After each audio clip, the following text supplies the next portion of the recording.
Ito lang yung tatlong dahilan kung bakit ka laging inaaway ng partner mo. So ang video na to is para to sa mga lalaking laging tinutoyo yung jowa.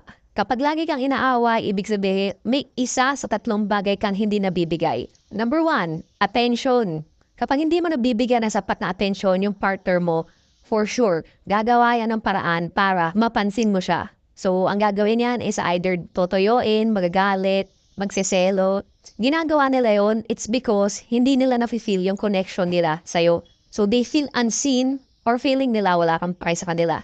Number two, presence. So ibig sabihin lang yan is hindi mo sila masyadong ina-acknowledge or pinapakinggan. For example, shinare niya sa'yo na favorite niyang pagkain to o kaya favorite niyang flowers to. So as a man, as a masculine man, you need to be present kapag nagkikwento siya ng mga ganun kasi kailangan mo tandahan yung mga yon. In that way, she will feel heard. And number three, kaya lagi kang inaahaway ng girlfriend mo, it's because hindi mo siya binibigyan ng